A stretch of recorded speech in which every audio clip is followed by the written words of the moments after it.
വരൂന്നേ. ഇരിക്കൂ, ഇരിക്കൂ.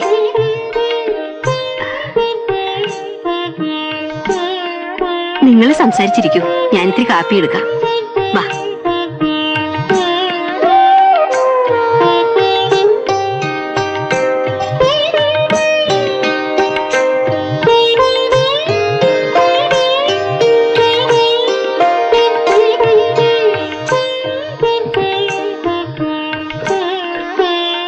ഇന്നലെ ഞാൻ കുറച്ച് മോശമായി പെരുമാറി. അലോകിയൊന്നും തോന്നരുത്. ഒരിക്കലുമില്ല. മാഷ്ട സ്ഥാനത്ത് ആരായിരുന്നാലും ഇങ്ങനെ പെരുമാറാവും. ഞാനത് മായയോട് പറയുകയും ചെയ്തു. മായയുടെ കാര്യത്തില് മാഷ് കാണിച്ച ഉത്തരവാദിത്തത്തെ കുറിച്ച്. മനസ്സിൽ തട്ടി തന്നെയാണല്ലോ ഈ പറയണതല്ലേ? 100%. ഓ, ആശ്വാസായി. ഇനി നമുക്ക് കാര്യങ്ങളെ കുറിച്ച് സംസാരിക്കാം. ഇരിക്കൂ. ഇരിഞ്ഞാലക്കുടയിലെ എന്റെ വീട്. അച്ഛനും അമ്മയും ജീവിച്ചിരിപ്പില്ല. സ്വന്തക്കാരും ബന്ധുക്കളും എല്ലാം പുറത്താണ്. ബോംബെയിൽ ഒരു പ്രൈവറ്റ് കമ്പനിയിലായിരുന്നു എനിക്ക് ജോലി. ഇപ്പോൾ അമേരിക്കയിൽ ഒരു ജോലി ശരിയായിട്ടുണ്ട്. ഈ 9-ാം തീയതി പോണം. പോയാൽ 1 കൊല്ലം കഴിഞ്ഞേ വരാൻ പറ്റൂ. അതുവരെ കാക്കാൻ പറ്റാഞ്ഞിട്ടല്ല.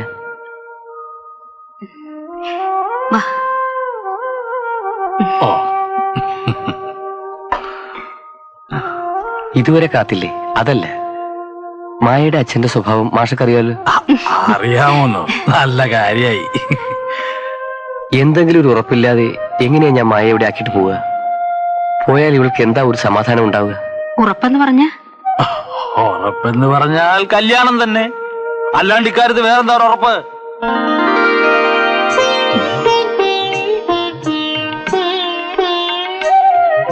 അപ്പോ ഇതാണ് രണ്ടാളും മനസ്സിൽ ഉറപ്പിച്ചു വെച്ചിരിക്കണതല്ലേ?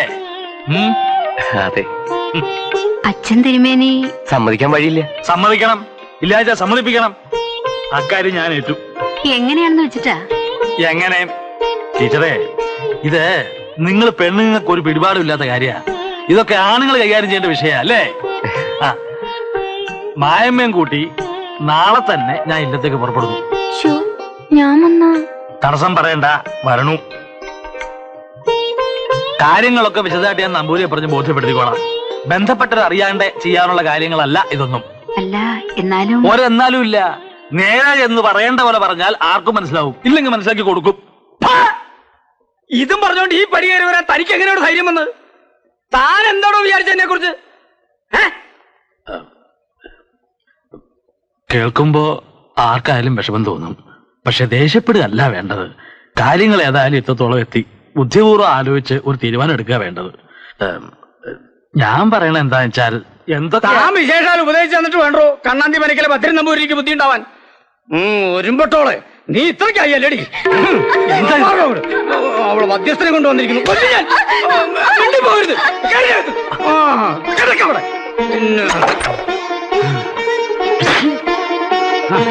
മതിയുടെ പഠിത്തം ഇനി പുറത്തിറങ്ങണ ഞാൻ പറഞ്ഞിട്ട്. അസുരവിത്ത് അവിവേകമാണ് കാണിക്കരുത്. മനസ്സുകൊണ്ട് ഇഷ്ടപ്പെട്ടു പോയി, അത് മുറിച്ചു മാറ്റാൻ പറ്റില്ല. തനിക്ക് ഉപദേശിച്ചാ മതി, അതിന് ഛേദമില്ല. മാത്രല്ല തനിക്ക് ഇതിന്റെ ദണ്ഡം മനസ്സിലാവില്ല. മക്കളുണ്ടോ തനിക്ക്? മക്കളെ നൊന്ത് വളർത്തിയവർക്ക് അവര് വഴിവഴിച്ചു പോകുമ്പോൾ ദണ്ഡം മനസ്സിലാവും. ഇനി നിക്കണ്ട. ഇങ്ങോട്ട് കയറി വന്ന പഠിപ്പുരവാതിലേ തുറന്നല്ലേ കിടക്കണേ. ഇറങ്ങി പോകുന്നോ അതോ ഇറക്കി വിടണോ തന്നെ?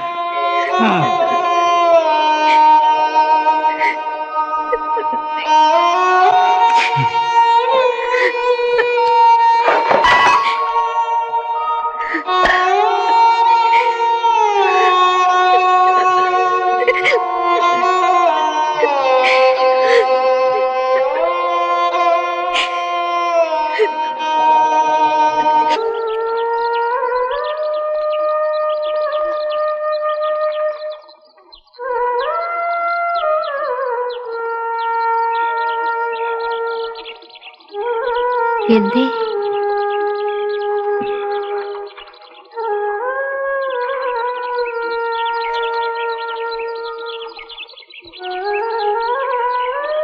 മായമ്മ.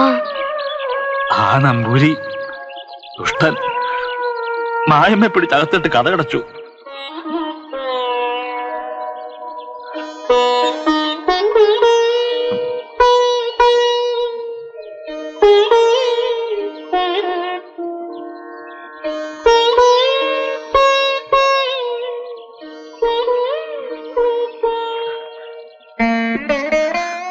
അയാൾ എന്റെ മുഖം അവിടെ ചാറ്റരുതല്ല ടീച്ചറെ എനിക്ക് വിഷമം.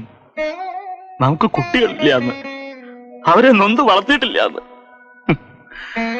കണ്ണി ചോരയില്ലാണ്ട് മുഖത്ത് നോക്കി പറഞ്ഞപ്പോ മനസ്സ് തളർന്നുപോയി ടീച്ചറെ.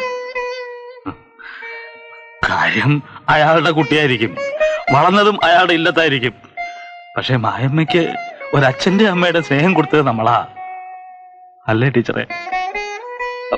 അല്ലാന്ന് പറയട്ടെ ആ നമ്പൂരി. വിഷമിക്കാണ്ടിരിക്കുക, ഒക്കെ ശരിയാവും. എന്ത് തന്നെയാ എന്റെ മനസ്സും പറയണത്. പക്ഷെ എങ്ങനെ ശരിയാവും എന്ന് ആലോചിക്കുമ്പോ ഒരു ഊഹവും കിട്ടുന്നില്ല.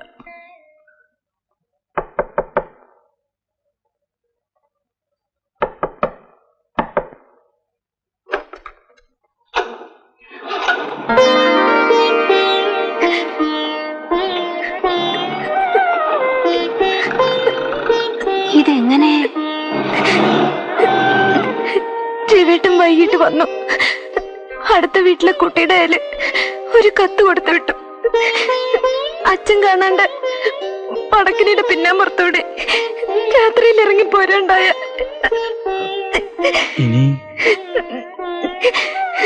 ഇനി ഇല്ലത്തേക്ക് ഞാനില്ല. പറ്റുമെങ്കിൽ എവിടെയെങ്കിലും പോയി ഇന്ന് തന്നെ ഒരു മാലയിടും. എത്രയും പെട്ടെന്നൊരു സിവിൽ മാരേജ്. കയറി ചെല്ലാൻ ഒരു വീടും കൂടി ഇല്ലാണ്ടായി എനിക്ക്. ആകെ ചോദിക്കാനും അനുവാദം വാങ്ങാനും ഉള്ളത് ഇവിടെയാണ്. ഞങ്ങളെ അനുഗ്രഹിക്കണം.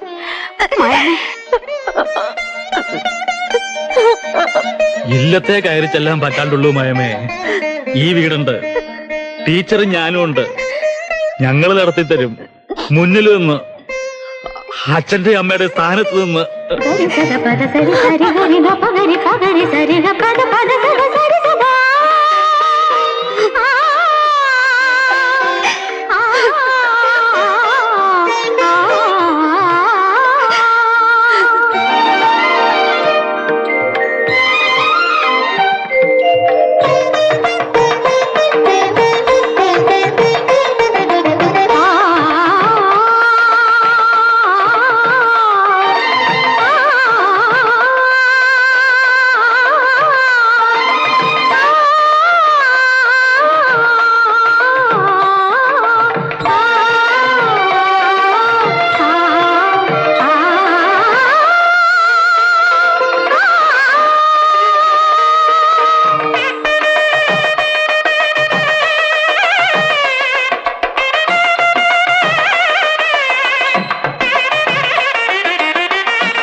സത്യം പറഞ്ഞ മായമ്മ ഇല്ലത്തുനിന്ന് ഇറങ്ങിപ്പോന്ന നേരം തൊട്ട് ഇന്ന് രാവിലെ ചടങ്ങ് കഴിയണവരെ എന്റെ മനസ്സിൽ തീയായിരുന്നു.